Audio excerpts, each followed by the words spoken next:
Friends, ಎಲ್ಲರೂ ಹೇಗಿದ್ದೀರಾ? Friends, ಇವತ್ತು ನಾನು ಮಟನ್ ಸುಕ್ಕವನ್ನು ಮಾಡಿ ತೋರಿಸ್ತಾ ಇದ್ದೀನಿ. ನೀವು ಕೇಳಿದ ಕಾರಣಕ್ಕೆ ಈ ರೀತಿ ಮಟನ್ ಸುಕ್ಕನ ಒಂದ್ಸತಿ ಮಾಡಿ ನೋಡಿ. ಅನ್ನಕ್ಕೆ, ರೊಟ್ಟಿಗೆ, ಚಪಾತಿಗೆ ಪ್ರತಿಯೊಂದಕ್ಕೂ ಸೂಪರ್ ಕಾಂಬಿನೇಷನ್ ಅಂತ ಹೇಳ್ಬೋದು. ತಡ ಮಾಡಿದ್ದೀನಿ, ವಿಡಿಯೋ ಶುರು ಮಾಡೋಣ.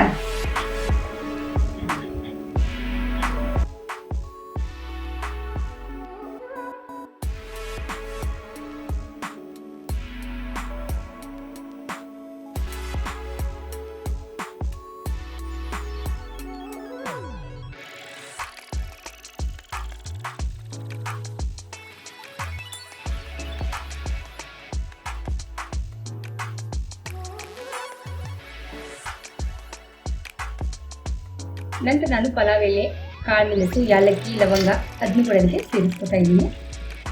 ಇಲ್ಲಿ ಮಟನನ್ನು ಸೇರಿಸ್ಕೊತಾ ಇದ್ದೀನಿ ಎಣ್ಣೆಯಲ್ಲಿ.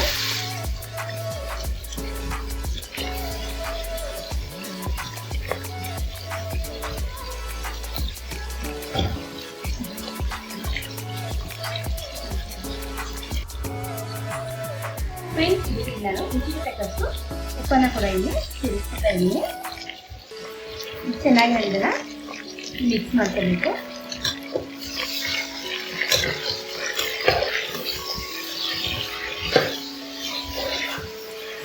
ಸ್ವಲ್ಪ ಹಸಿ ವಾಸನೆ ಇರೋವರೆಗೆ ಮಿಕ್ಸ್ ಮಾಡ್ಕೊಳ್ಳಿ.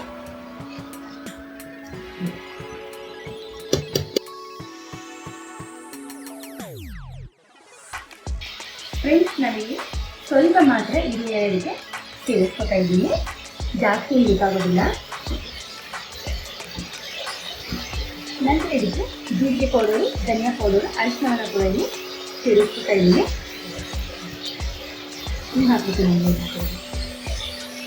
ನಂತರ ಇದಕ್ಕೆ ನಾನು ಮೊಸರನ್ನ ಕೂಡ ಇಲ್ಲಿ ಸೇರಿಸ್ಕೊತಾ ಇದ್ದೀನಿ. ಇದನ್ನ ಚೆನ್ನಾಗಿ ಮಿಕ್ಸ್ ಮಾಡ್ಕೋಬೇಕು.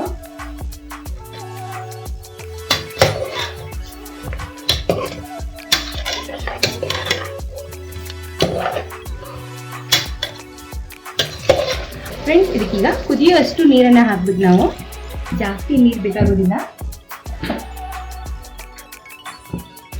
ಈಗ ನಾನು 3 ವಿಸಿಲನ್ನು ಉಗಿಸ್ಕೊತೀನಿ. ಇದು 3 ವಿಸಿಲ್ ಬರಬೇಕು. ಅಲ್ಲಿವರೆಗೂ ಇನ್ನೊಂದು ಮಸಾಲೆಯನ್ನು ರೆಡಿ ಮಾಡ್ಕೊಳ್ಳೋಣ. ಫ್ರೆಂಡ್ಸ್, ಈಗ ನಾವು ಇದಕ್ಕೊಂದು ಮಸಾಲೆಯನ್ನು ರೆಡಿ ಮಾಡ್ಕೊಳ್ಳೋಣ.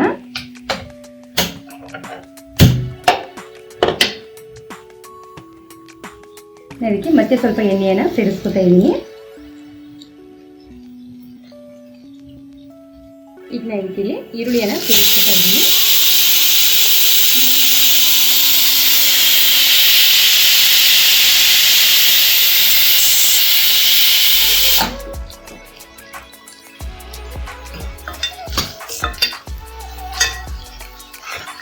ಈರುಳ್ಳಿ ಪೂರ್ತಿ ಕಲರ್ ಚೇಂಜ್ ಆಗಬೇಕು, ಅಲ್ಲಿವರೆಗೂ ನಾವು ಇದನ್ನು ಫ್ರೈ ಮಾಡ್ಕೋಬೇಕು.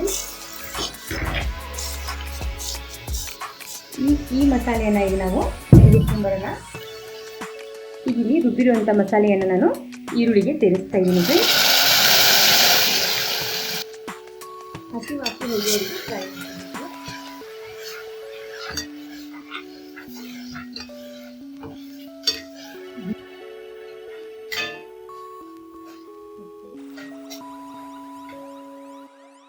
ಫ್ರೆಂಡ್ಸ್, ಈಗ ಟೊಮೆಟೊನ ಸೇರಿಸ್ಕೊತಾ ಇದ್ದೀನಿ. ಇದಕ್ಕೆ ಸ್ವಲ್ಪ ಕಲರ್ಗೋಸ್ಕರ ಅರಿಶಿನ, ಟೊಮೆಟೊ ಹಸಿ ವಾಸನೆ ಹೋಗೋವರೆಗೂ ಇದ್ದು ಫ್ರೈ ಮಾಡ್ಕೋಬೇಕು. ಫ್ರೆಂಡ್ಸ್, ಇಲ್ಲಿ ವಿಸಿಲಾಗಿದೆ.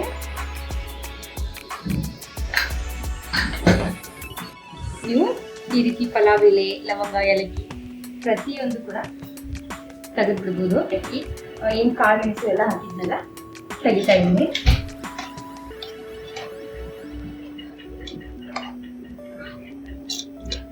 ಫ್ರೆಂಡ್ಸ್, ಈಗ ಇದೇನು ಜ್ಯೂಸ್ ಇದೆಯಲ್ಲ ನೀರಿಂದು, ಅದೆಲ್ಲವನ್ನ ಇದಕ್ಕೆ ಸೇರಿಸ್ತಾ ಇದ್ದೀನಿ.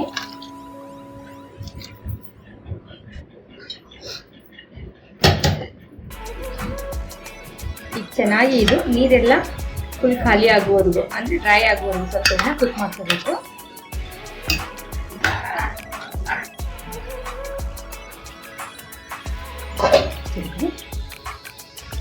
ಫ್ರೆಂಡ್ಸ್, ಇದಕ್ಕೆ ನಾನಿಲ್ಲಿ ಹಸಿಮೆಣಸಿನಕಾಯಿನ ಸೇರಿಸ್ಕೊತಾ ಇದ್ದೀನಿ. ಕಸ್ತೂರಿ ಮೇಥಿಯನ್ನು ಕೂಡ ಸೇರಿಸ್ತಾ ಇದ್ದೀನಿ.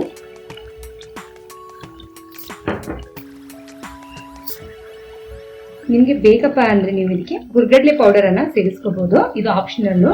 ಇದು ಸೇರಿಸೋದ್ರಿಂದ ತುಂಬ ಚೆನ್ನಾಗಿ ಟೇಸ್ಟ್ ಕೂಡ ಬರುತ್ತೆ, ಹಾಗೆ ತಿಕ್ಕಾಗಿ ಕೂಡ ಅನಿಸುತ್ತೆ.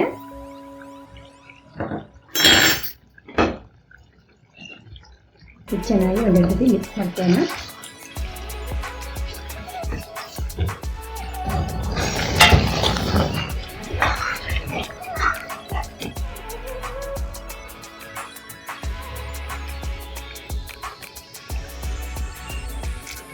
ಫ್ರೆಂಡ್ಸ್, ಕೊನೆಯಲ್ಲಿ ಕೊತ್ತಂಬರಿ ಸೊಪ್ಪನ್ನು ಸೇರಿಸ್ತಾ ಇದ್ದೀನಿ.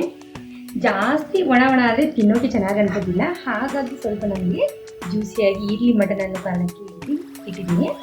ನೋಡ್ತಾ ಇರ್ಬೋದು ಎಷ್ಟು ಚೆನ್ನಾಗಿ ಕಾಣ್ತಾ ಇದೆ ನನ್ನ ಮಗಳಿಗೆ.